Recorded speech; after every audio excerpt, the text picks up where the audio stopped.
This is my dad.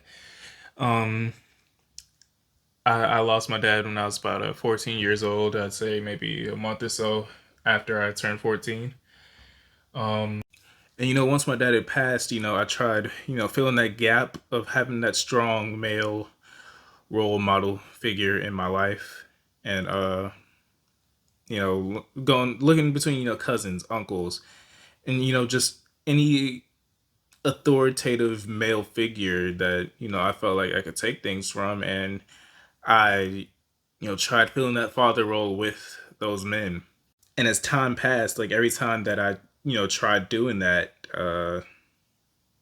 they came up short in the idea of what I thought a man should be. And then I looked even further, into that ideology that I had. And my dad came pretty short on that himself. May God rest his soul and whatnot. Whether it came down to them having, political views that they were very passionate about and it dominated their personality, and I just couldn't get behind that.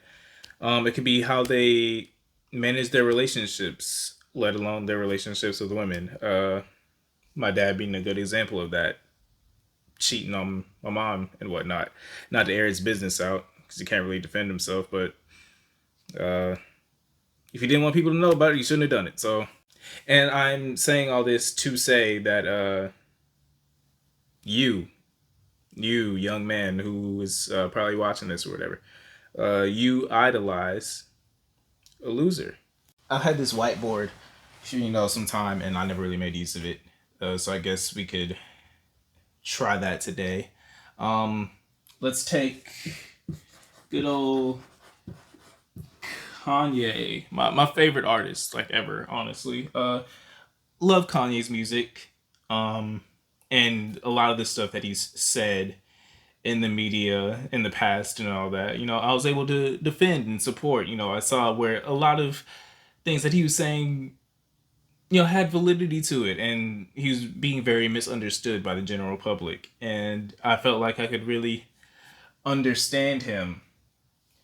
But as time went, things got a little bit more, my eraser doesn't really work that well, so we're gonna pretend this is clear.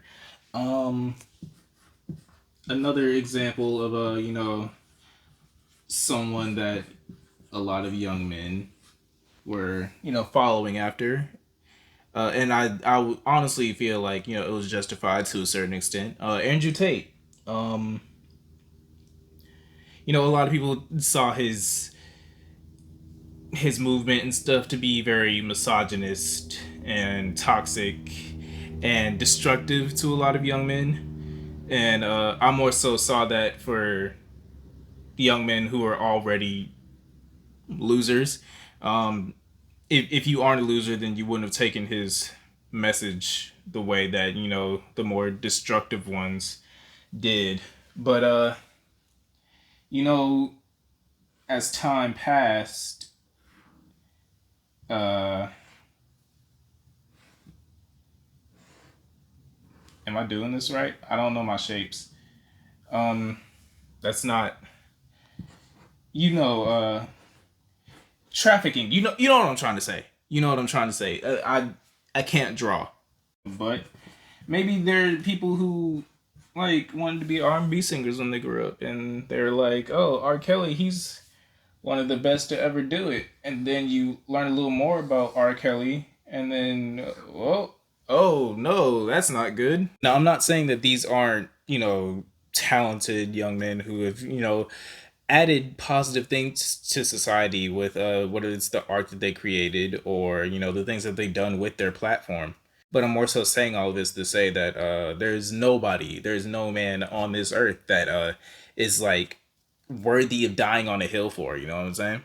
Yeah, I know me. There's still a lot of things that Kanye has spoken about. He's been passionate about. He's done things about, and like I follow behind those things. I still think he's one of the greatest artists of this generation, and nothing could be taken away from that. And as someone who's very passionate about their art, I've taken notes in his approach, and the things that he's done.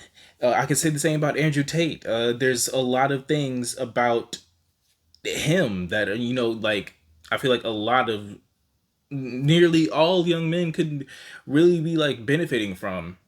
Um,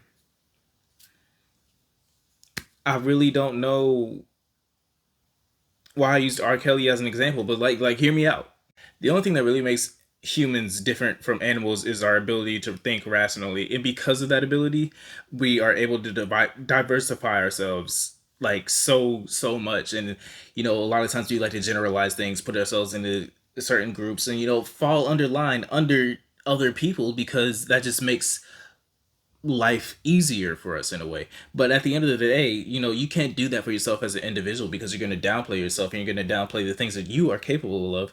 That there are so many other people who just aren't able to do that. And when you just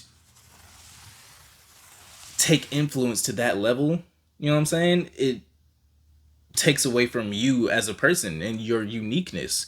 And your uniqueness as a person is like one of the only things that you really have. Now, let's say, Andrew Tate, if you like to follow Andrew Tate and you take a lot of the things that he says and you apply it to your life, that's totally fine. But once you go 100% and you start to, just fall under taking away from your own originality and stuff, you turn into one of these. And you don't want to turn into one of these. And the point that I'm trying to get across here is influence is totally fine. But placing another human on a pedestal when they're only capable of so many different things than you are, it's dangerous. So stop doing that shit. I need to buy an eraser. Like, comment, subscribe. Love you guys.